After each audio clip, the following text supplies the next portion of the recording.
When I published my very first book on Amazon KDP, I thought I had everything figured out.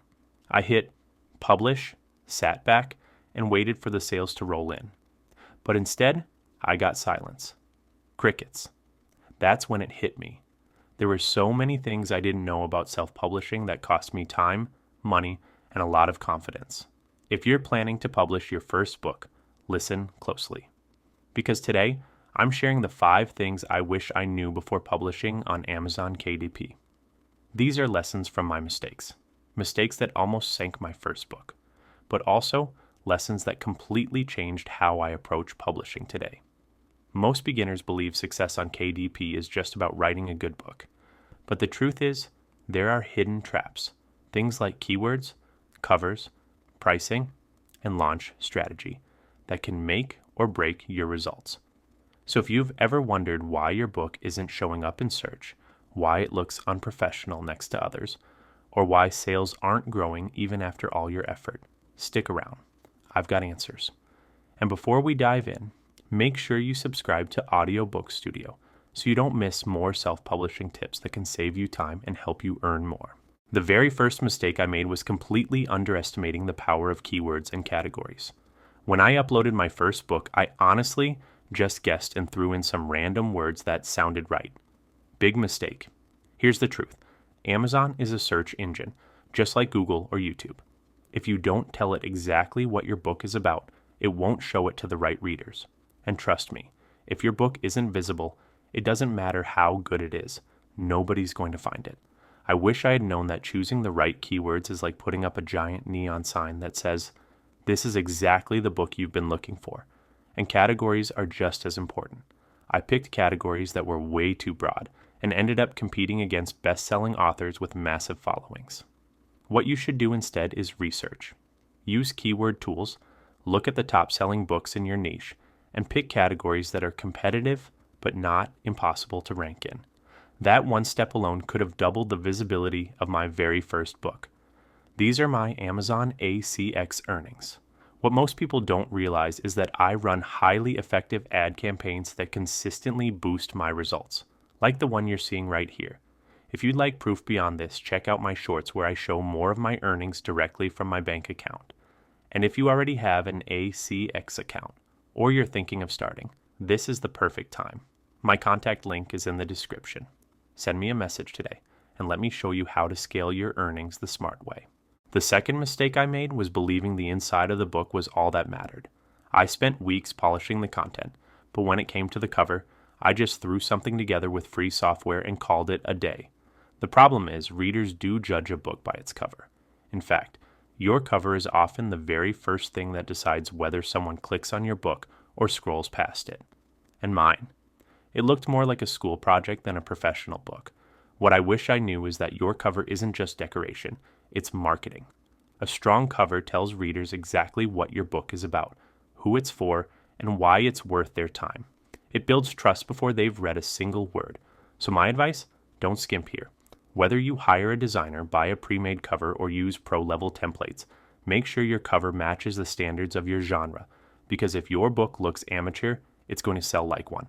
Another mistake I made was rushing to hit publish. I was so excited to finally see my book live that I didn't even think about launch strategy. Here's the thing. Amazon rewards momentum. If your book gets downloads, reviews, and engagement in the first few weeks, the algorithm starts recommending it to more readers. But if you launch unprepared, your book sinks into obscurity almost immediately. I made that mistake. I didn't build anticipation. I didn't gather early reviews, and I didn't even tell people my book was coming out until the day it went live. Because of that, it had zero traction. What I should have done, and what you should do, is slow down and plan the launch properly. Even a simple strategy makes a massive difference. Share teasers on social media, build a small email list of interested readers, line up friends or reviewers to leave feedback on launch day. Think of publishing not as the finish line, but as the starting gun. The stronger your launch, the more Amazon's algorithm will help you get discovered. Trust me, patience and planning here can save you months of frustration later. Pricing was another huge mistake I made with my first book. I launched it at a high price because I thought, my book is valuable. People will pay for it. The result? Hardly anyone bought it. Some authors go the other way and price their book way too low, thinking it will attract more buyers. But here's the problem. When a book is priced too low, readers often assume it isn't worth much. So instead of boosting sales, a rock bottom price can actually hurt your credibility. What I eventually learned is that pricing isn't just about money. It's about positioning. Your price sends a message. A 99-cent book says quick and cheap. A $9.99 book says premium and professional. But unless you already have reviews and a strong reputation, jumping straight to premium pricing can backfire. The smarter move is to study your genre. Look at the top-selling books similar to yours and notice their pricing patterns. In most cases, it's best to start lower, build traction, gather reviews, and then gradually raise your price once you've proven your value. Bottom line, your price is part of your marketing. Get it right, and it boosts your book's chances of selling.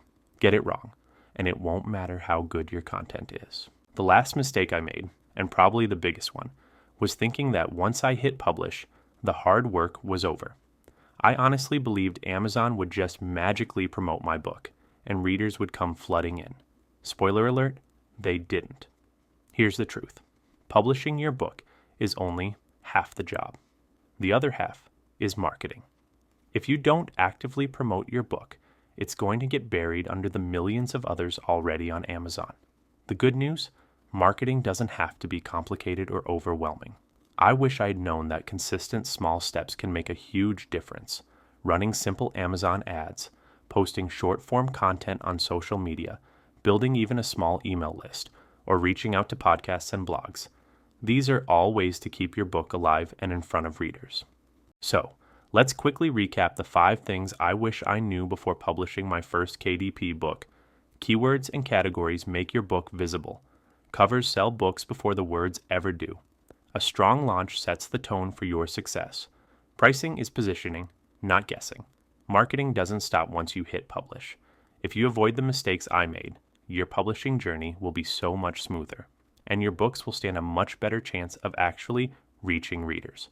And speaking of results, these are my Amazon ACX earnings. What most people don't realize is that I run highly effective ad campaigns that consistently boost my results, like the one you're seeing on screen right now. If you'd like proof beyond this, check out my shorts on this channel where I show even more of my earnings directly from my bank account. And if you already have an ACX account, or you're thinking about starting, this is the perfect time. My contact link is in the description. Send me a message today, and I'll show you how to scale your earnings the smart way.